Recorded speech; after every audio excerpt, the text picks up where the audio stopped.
his hand pieces, right? Now he's just going to show you the sequence of polishing it.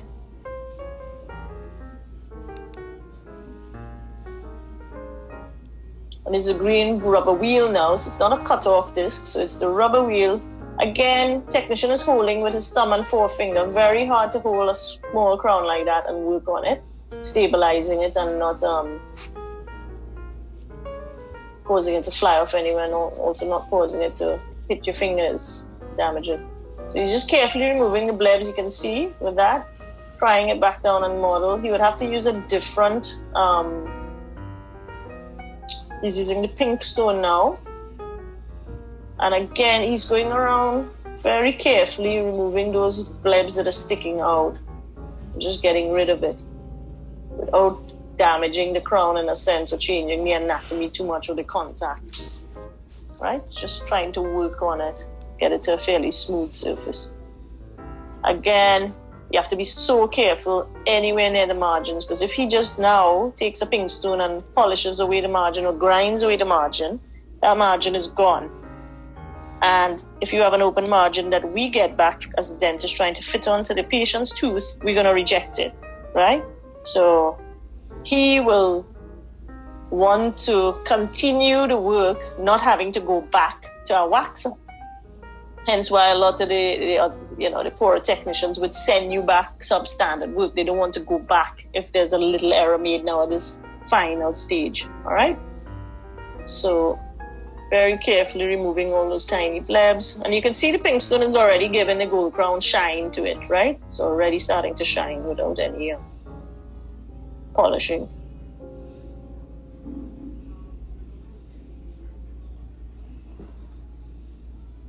Right, so he's been working on that. He's also switched to pink stone with a little more point to it so that he can get into those finer fissure patterns. A little more pointy now. And he could start making some shapes. Now you can imagine if you didn't carve anatomy in your wax, for you to try and carve it with this, with gold, it's ridiculous. So it's so hard. So you've got to get that wax pattern shaped up nicely. Right, so he's now done the pink stone, all the blebs off, things are kind of shining to a point already.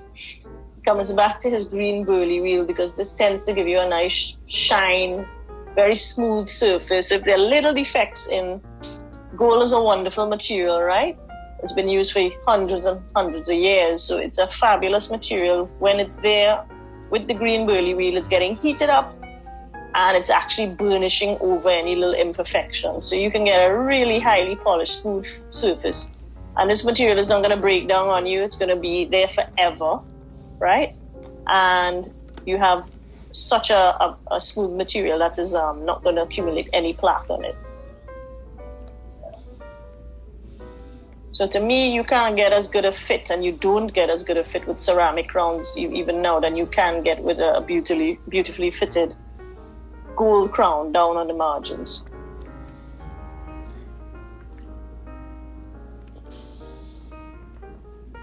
And again, he's using it, he's polishing near the margins, but he has to be really highly skilled to even hold it like that. If you see his fingers, this is generating an incredible amount of heat. It's heating up in his hand. And he has to sort of develop some asbestos fingers by now, these technicians, right? That they just withstand the heat and the polish and everything else. To be able to do this so quickly and make it look so easy and without damaging the margins. And the other thing you have to be careful about while you're doing it, the buccal and palatal external contours, that's okay. You can kind of over contour or under contour, but the contact points that you built in the wax that are so exact, while he's polishing it down here, you don't want to over polish and actually take too much off. So if you notice, he's very careful when he actually reaches the contact point area. He's leaving it almost, just lightly touched right now. And he's now just doing it right at the end, yeah? Just to get that. So he's taken it off. He's put on the green rubber point now. So he's trying to get a high buff going. Much better shine. You can see things reflecting off it really well. And a much smoother contour surface.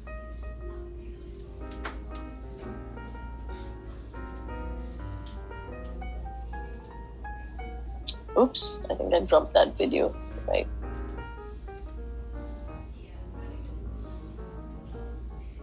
Please notice he's had any sort of blebs you can't get rid of with the rubber point. You have to go back to a hard pink stone that's going to be able to braid it away for you. So now he's satisfied enough. He's put his bristle brush on and he wants to actually just get the bristle into all those occlusal anatomy areas with the fissures. The bristle has a bit of Jalenko polish and paste now, just different brand names, but has some paste on it, so you'll find his fingers will now get the paste on it as it comes off. And there's a sequence of, from most abrasive to least abrasive and quite fine polishing that you have to work through when you're dealing with metal work. So it's just how it goes, and it takes time and it takes that effort to really get a lovely result at the end.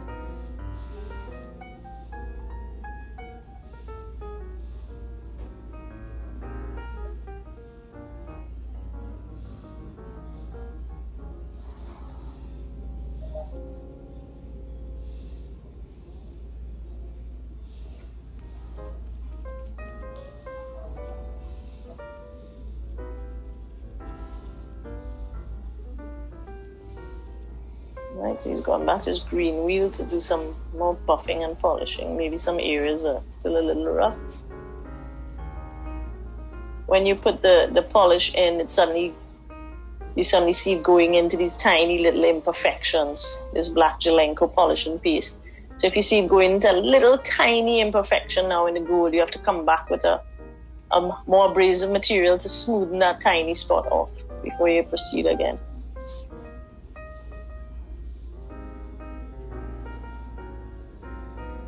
Right, so that's done all over the surface. Oops. Just bring it back to this point.